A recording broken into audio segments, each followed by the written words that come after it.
বিসমিল্লাহির রহমানির রহিম। দেশের মানুষের মনে আছে,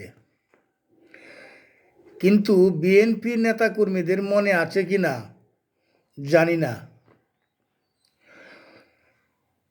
বিগত আওয়ামী লীগের 17টি বছর আমরা শুধু বিশাল বিশাল আন্দোলনের কথা শুনতে পেয়েছি। আন্দোলন আজ হবে, কাল হবে, সরকার পতন হবে, আওয়ামী সরকারের পতন হবে, হাসিনা সরকারের পতন করেই ছাড়বে, এরকম হুমকি দুমকি নয়া পল্টনের অফিস থেকে বলা হয়েছে। তাও কেসি গেটের ভিতরে থেকে, অর্ধেক শরীর কেসি গেটের ভিতরে আর অর্ধেক শরীর বাইরে, গায়ে চাদর মারিয়ে নেতাকর্মী পরিবেশিত অবস্থায় আমরা এই ধরনের কথাগুলো শুনেছি। কোনো সাংবাদিকের প্রশ্নের উত্তরে বিএনপির কর্ণধারেরা বলতেন যে এই ঈদের পরে আন্দোলন জোরদার হবে, এই রমজানের পরে হবে, এই পরীক্ষার পরে হবে, এই রকম ধরনের কালক্ষেপণ করেছে। তবে প্রশ্নাতীতভাবে সত্য যে বিএনপির মাঠ পর্যায়ের যে নেতাকর্মীরা আছেন তারা অত্যন্ত ত্যাগী। কারণ তাদের বিরুদ্ধে এত এত মামলা মোকদ্দমার প্রেক্ষিতে তারা বিছনায় পিঠ লাগাইতে পারেন নাই। তাদেরকে নেতৃত্ব দিয়ে শুধু আন্দোলন জোরদার করার কাজটাই বাকি ছিল। সেই কাজটা কেউ করতে পারলে নিশ্চিত আওয়ামী লীগ সরকারের পতন হতো, এতে কোনো সন্দেহ নাই। কিন্তু আন্দোলনটা করবে কে, কারা? যারা করবে তারা তো সরকারের গুপ্ত সমর্থক। বিএনপির নেতা হওয়া সত্ত্বেও গোপনে তারা আওয়ামী লীগের গুপ্ত সমর্থক। কেউ কেউ ব্যাংক, বিমা, কর্পোরেশন বহুত কিছুই তারা হাতিয়ে নিয়েছেন এই আওয়ামী লীগের গুপ্ত সমর্থক থেকে। কিন্তু পার্টি ওনারা করতেন ঠিকই বিএনপির, যার দরুন সেই আন্দোলন জোরদার করা যায় নাই। আর তাদের মুখেই শুনি আজকে যে জামাত এবং শিবিররা গুপ্ত এবং সুপ্ত রাজনীতি করেন। হাস্যকর বিষয়। এবং শেষ পর্যায়ে যখন ক্যান্টনমেন্টের বাসা থেকে বেগম খালেদা জিয়াকে এক বস্ত্রে বের করে দেওয়া হলো, সেদিন মনে করেছিলাম বাংলাদেশ হয়তোবা আধা আধিভাবে হলেও ভূমিকম্পের মতন অনেক নিচে দেবে যাবে বা পাতালে চলে যাবে। কিন্তু কিছুই হয় নাই। কারণ তখন বোধহয় তাদের নেতাকর্মীরা এক শ্রেণীর হিজড়ার পোশাক পরেই বাংলাদেশে বিচরণ করতেন। আমার সুপিরিয়র নেতাকে এইভাবে বাসার থেকে বের করে দিবে, তার বৈধ বাসার থেকে একটা সরকার, আর তখন সরকারের একটা পশমও আপনারা ফেলতে পারেন নাই। গেল সেদিনের কথা, অনেক কান্না জড়িত স্মৃতি ভিডিও এখনও ইন্টারনেটে ঘুরছে। লজ্জা থাকা প্রয়োজন। গেল শেখ খালেদা জিয়ার সেই দুর্দিনের কথা। তারপর কি হলো? সামান্য কয়টা টাকা, এতিমের টাকা, যে প্রধানমন্ত্রী হাসিনা বারবার বলতেন চুরির টাকা, আসলে সেটা চুরির টাকা ছিল না। বেগম জিয়ার মতন এরকম মাফের একজন মহিষী নারী, এত দয়াবান, তিনবার প্রধানমন্ত্রী কোনোদিন টাকা চুরি করতে পারেন না। বিনা বিচারে একটা জুডিশিয়াল কিলিংয়ের মাধ্যমে সেই খালেদা জিয়াকে শাস্তি দেওয়া হলো। এটা জুডিশিয়ারিকে ব্যবহার করা হয়েছে অবৈধভাবে, এমনকি অন্যায়ভাবে সেই নেত্রীকে শাস্তি দেওয়া হয়েছিল। কিন্তু সেই শাস্তি একের পর এক সাজা দেওয়ার পরেও আমরা দেখলাম না বিএনপির কোনো আন্দোলন জোরদার হতে।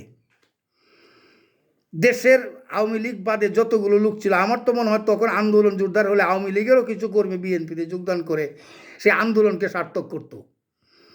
কোনো দলমত নির্বিশেষে সেই আন্দোলনে ঝাঁপিয়ে পড়তো খালেদা জিয়াকে ইনসাফ পাইয়ে দেওয়ার জন্যে, তাকে মুক্ত করার জন্যে। তারপর বন্দি দশায় যখন খালেদা জিয়াকে মৃত্যুর দিকে ঠেলে দেওয়া হলো, একটা ন্যূনতম ভালো একটা ট্রিটমেন্টের ব্যবস্থাও করা গেল না।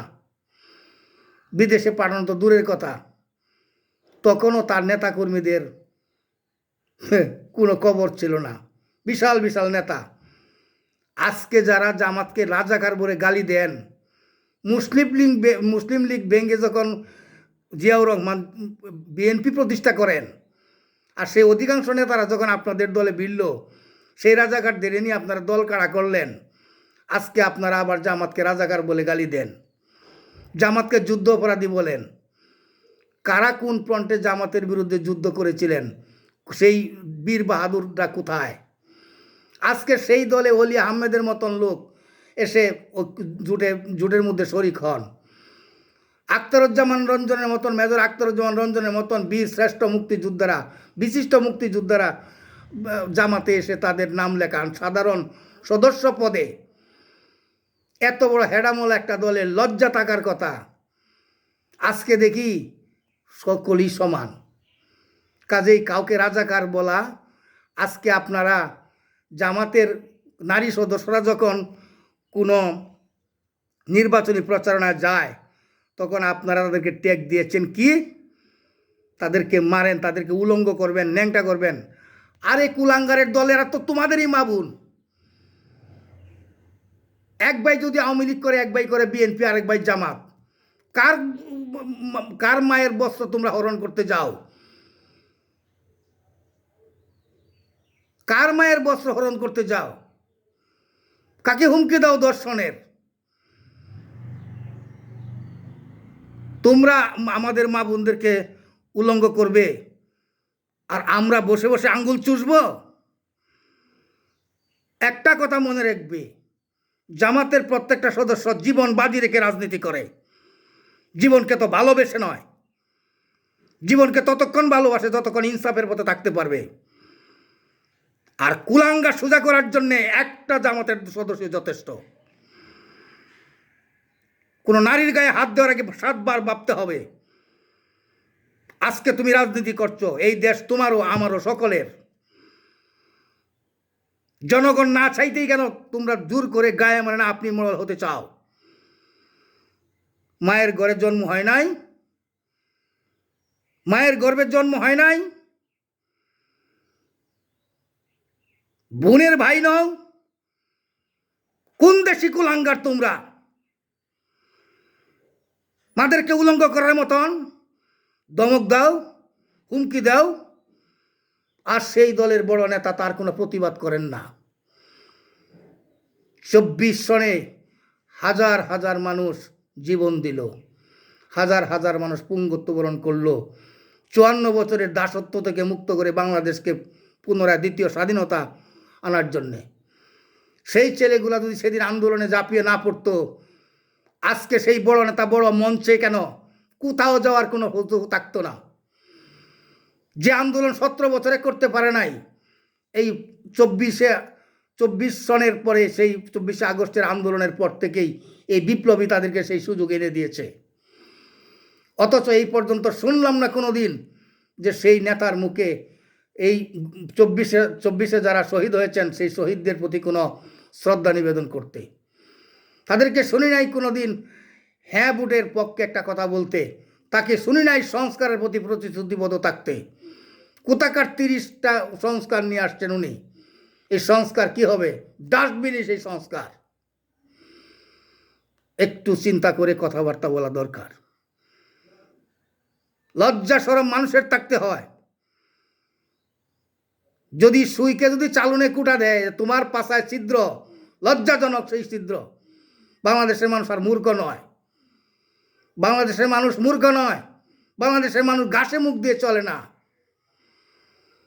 বাংলাদেশের মানুষ বুঝে প্রতিটা বুঠার যদি সে বিবেকবান হয়, যদি সে ইনসাফ চায়, তাহলে অবশ্যই চিন্তা করবে তাদের ভোট কাকে দেওয়া দরকার, কাকে দিতে হবে না, কে তাদের ভোটের হকদার, এটা তারাই বিবেচনা করবে। মেয়েদের গায়ে হাত দেওয়া কেন? এই দেশে জামাত রাজনীতি করবে না? তোমাদের সঙ্গে থাকলে সঙ্গী, আর সঙ্গে না থাকলে হয়ে যায় জঙ্গি। এ কোন নীতি? এই সবরিতা কেন? আজকে ডাক্তার সায়ন্তকে শুনতে বললাম, রাজ্জাকি সাহেবের সাথে একটা শুতে, সে বলতেছে আমরা তাদেরকে ব্যবহার করব। তোমার বাবার বাড়ি চাকর? তোমার বাবার চাকর, জামাতকে চাকর পেয়েছো, তোমরা ব্যবহার করবে? কি ব্যবহার করবে তুমি? কে তুমি? জামাতকে ব্যবহার করবে, যখন ইচ্ছা তখন যেভাবে খুশি সেভাবে ব্যবহার করবে। করো, এখন করো। ধৈর্যের বাঁধ ভেঙে যায় সকল কাজ করবার দেখতে। হায়াত মৌত রিজিক দৌলত সব আল্লাহর হাতে। সম্মান আল্লাহ তাআলা দেন, সম্মান আল্লাহ তাআলা কেড়ে নেন। জামাতের যে সকল নেতাদেরকে জুডিশিয়াল কিলিংয়ের মাধ্যমে হত্যা করা হয়েছে, তাদের একটা পশমের যোগ্যতা বাংলাদেশের কোনো রাজনৈতিক দলের নেই। এটাই বাস্তবতা। 17 মাস পর্যন্ত যখন মানুষ চাঁদাবাজি, হত্যা, স্বামীকে বেঁধে রেখে স্ত্রীকে ধর্ষণ, পাথর দিয়ে মানুষ মারা, পাথর চুরি, বালু চুরি, টেন্ডার, দখলবাজি, নারী ধর্ষণ, এ সকল কাজে যখন মহোৎসব চালিয়েছে, জামাত তখন মানুষের দোরগোড়ায় গিয়ে তাকে আত্মনিয়োগ করেছে মানুষের সেবায়। মানুষ বুঝতে পেরেছে কে তাদের প্রকৃত বন্ধু আর কে তাদেরকে নিয়ে ব্যবসা করে। মানুষ বুঝতে পেরেছে। আপনারা সেই 17 বছর কোনো আন্দোলন করতে পারেন নাই, আজকে আপনারা হুমকি দেন। হুমকি দেন, লজ্জা থাকা দরকার।